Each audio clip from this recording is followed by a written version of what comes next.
Guys, I'm pretty scared. I need to come out. Please hit the like button. And maybe the subscription button as well if you haven't. Oh. Wait, hold on. Hey! I found the light. Hi guys, welcome back to my work. And today I'm gonna talk about my trip to Russia. Why did I go there? Well, everything started. I'm not gonna go back all the way to the beginning. So I'm just gonna tell you this. I was in a wheelchair. I was a power lifter and I played American football. And I got really injured, so yeah, I was in a wheelchair. And the doctors told me that I will not be able to walk, run, jump and so on again. So I proved them wrong. And I did it really hard. I was one of the strongest people in Sweden. So from that point I couldn't lift heavy. So I found these two guys that was naprapots, I don't know the name, I think it's the same. They were playing with these two kettlebells, and I was almost saying like playing with balls.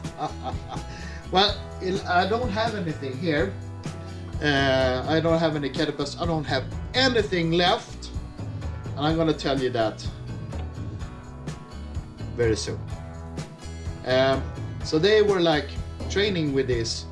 It looks like cannonballs with handles on it, and it's called Giria.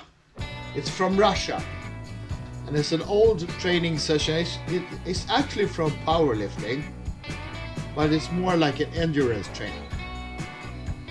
So they introduced me into this, and I thought, as a personal trainer and instructor and so on, why should I not try this one? And I have to do something to recover. So I started training with this one. I thought it was fun. So I went to education to get a diploma for being an instructor in this sport or fitness program. So I did at Eleiko. And it was okay, yeah. So I thought, let's try another program. So there was another guy, Olof, here in Sweden. He had also a kettlebell program, education. So I went into that one as well, and it was a lot better. So he taught me a lot. And then I thought, listen, when I do something, I want to be good at it. So I trained, I watched YouTube and so on, and then I got an invitation to come to New York in US and compete in the World Series in Kettlebell. And they were actually gonna pay for the hotel. So I took one of my students with me, and we trained, and we went over there to US. And the Swedish people, ignorance, we got zero support from Sweden from doing this. But actually, we came back with gold and silver. So we kicked ass, and we came back as champions. That was fantastic. And the gym that I worked at was very, very, very, very big. And newspapers, magazines, and so on,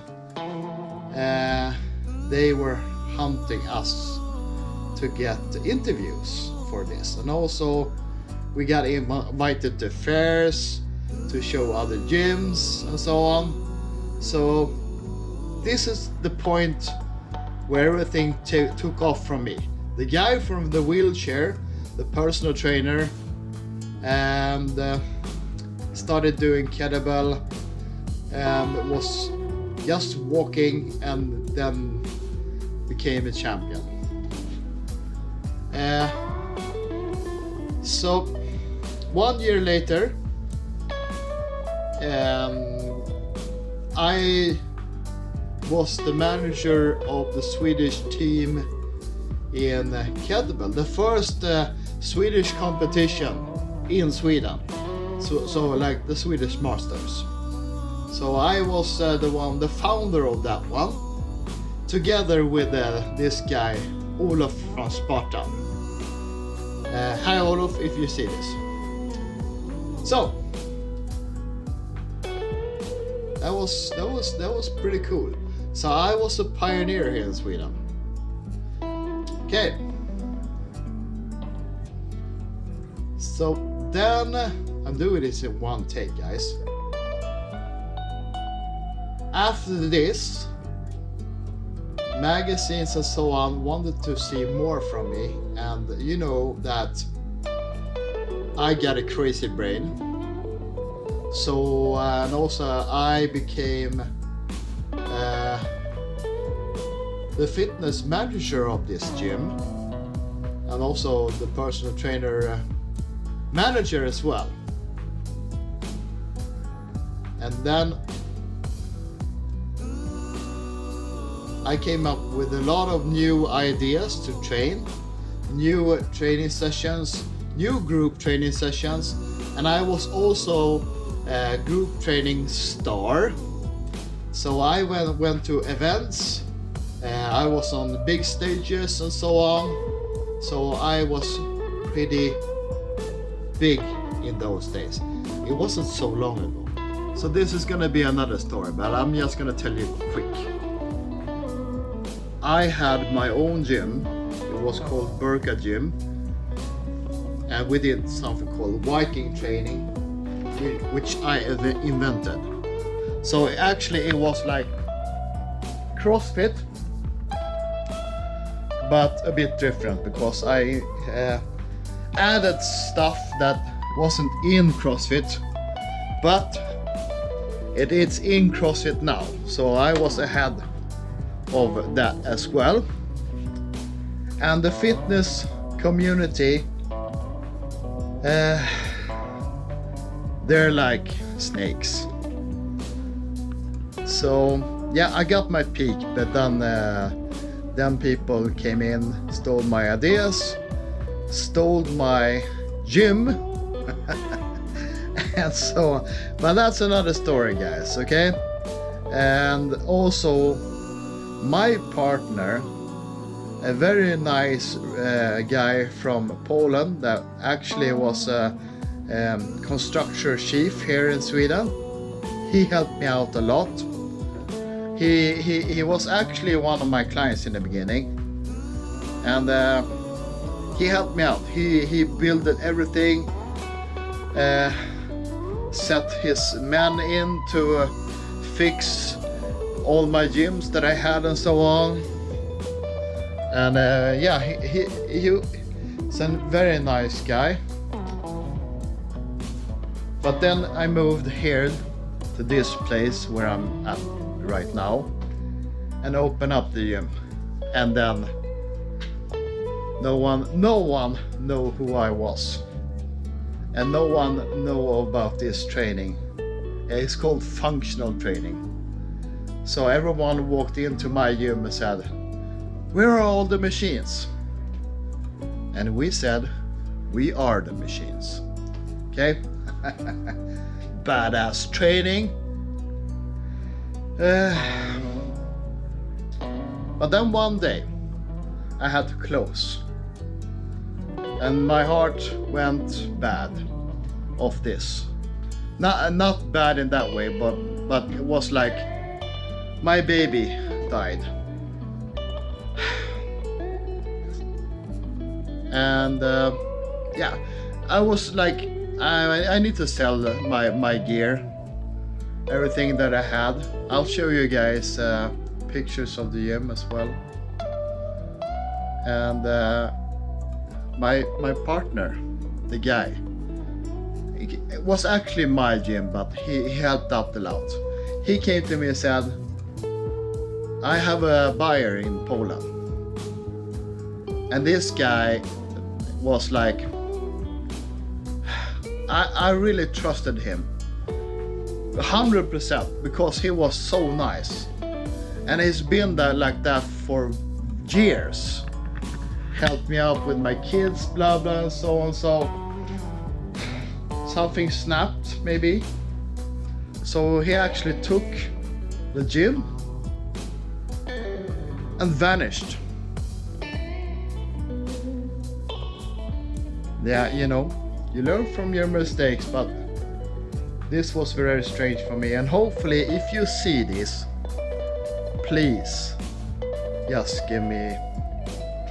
give it back to me, or you can give me money, because you stole things for 500,000 crowns, which is very much, and everything was mine.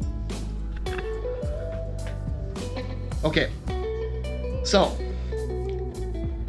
let's go back to the kettlebells. So I became a kettlebell guru, a kettlebell god. Everyone wanted to train kettlebell with me. I was in magazine. I was also in magazines in US, and all of these magazines and so on, they're actually gone because my girlfriend at that time, she put them in the cellar, and the cellar, well, they were going to renovate the cellar, so they threw everything out, and I was actually not home at that time when this happened. I think I might have been in Russia. Okay, so I worked at Planet Fitness. And Planet Fitness is pretty huge in US and also in Russia, but we only have one gym in Sweden. But the owner of Planet Fitness, she told me that she wanted to have kettlebell training, so in group training in Russia. And the kettlebell sport, the kettlebell is from Russia, so she's sending a Swede over to Moscow, Russia, to train and teach the Russians how to train with a kettlebell. So that was pretty fun.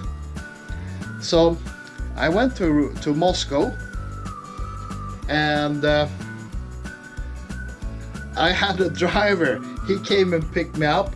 He drove me around everywhere. I was like, no, I want to walk. And he said, no, I'm driving you. So, all right, okay. It's for security. I don't care, I'm a big guy. I can handle myself. Well, so then I went to the biggest Planet Fitness in Moscow. And the trainers, all the trainers of all Planet Fitness was there. And I taught them how to make up programs, how to handle kettlebell the right way, and so on. And I think I did this education for 3 days, and I had a blast. I love the Russian people. Okay, they might be grumpy, but these guys, they were like hardworking people and fun.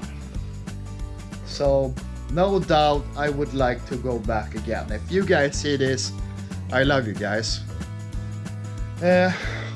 So that was my trip to Russia, and this is gonna be a long vlog, and I'm gonna tell you more about my life. Have a great day. Oh, someone's here. Peace out. I just want to show you this.